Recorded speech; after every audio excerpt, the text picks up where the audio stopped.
Good morning. I've had a revelation and it's hit me like a ton of bricks. And that is that in small town America, we have a very important resource that we are not tapping into right now. Right now, across our nation, we have a lot of negativity. We have school boards that are publishing their meetings on social media, and then just a litany of negative commentary. And any decision they make, they can't win. And so it's been a very emotionally difficult time for parents, students, for the school community to just feel attacked.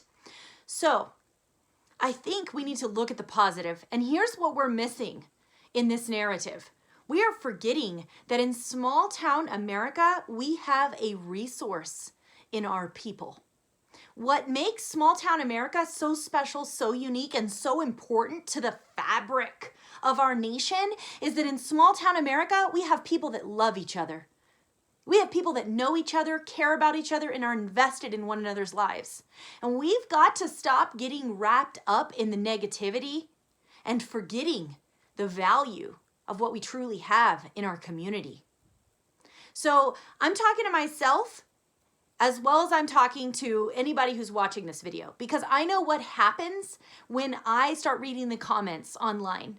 I fall into a pit of negativity and anxiety, and I become emotionally just engrossed in all of these bad thoughts about my neighbors who I love and care about. And I find myself looking at them and going, how could they believe that? Who are those people? Why would they say that? And I become all wrapped up in all of these feelings, negative feelings toward the very people that I love, in the community that I love. So I want to take this moment to challenge myself and to challenge you and to challenge all of us to step back and remember that the people on the school board who are leading our school district, they're doing this because they care. We elected them. They care about our community. They care about our kids. They care about our teachers. They care about our district leaders. They care. And the district leaders, they care. They're not purposefully trying to sabotage our district. They're trying to make the best decision for everybody to make the most people happy, but they know at the end of the day there's going to be people that are going to be unhappy with whatever decision they make. So they're stuck. And the leaders of our schools, they are trying their best to prevent their entire school from unraveling. They are trying to make parents happy, students happy, teachers happy. They are balancing all of these things. And believe me, their anxiety is high because they're trying to make the right choice and they don't know what the right decision is. Add on top of that parents are stressed out. It's been a really difficult year. A lot of them are at the max capacity of what they think they can handle. So when they sit at their keyboard and they say things like, kids have got to go back, let's take it as a compliment. What they're saying is they think we're great and they think we can do the task. It's one way to look at it. And teachers aren't trying to be the enemy. Teachers got into this because they love your kids. They believe in education as a whole, as an ideal.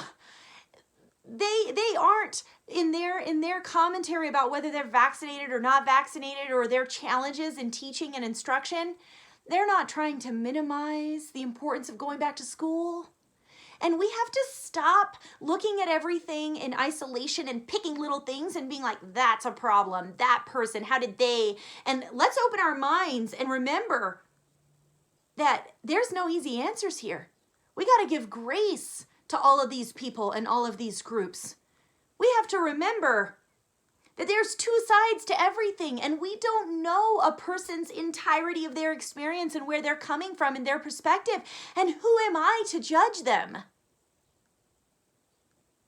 And our students, we love them, we all do.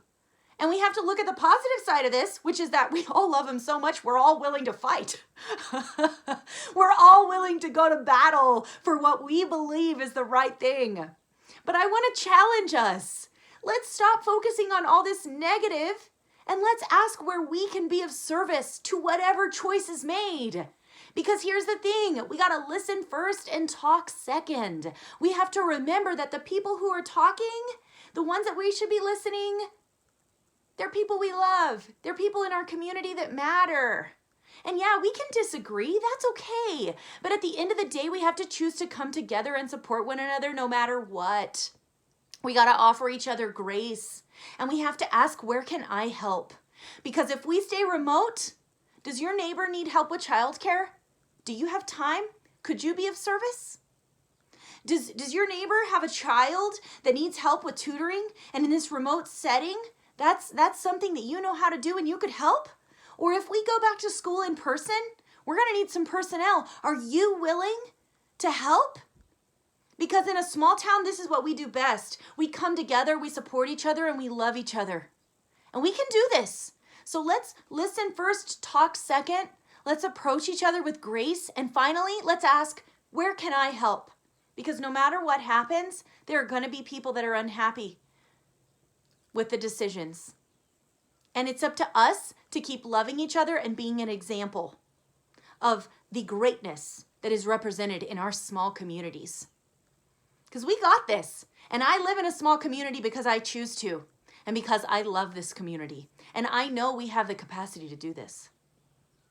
I'm proud of you. And I'm proud to be an educator. And I'm proud to be here with you in our small town America.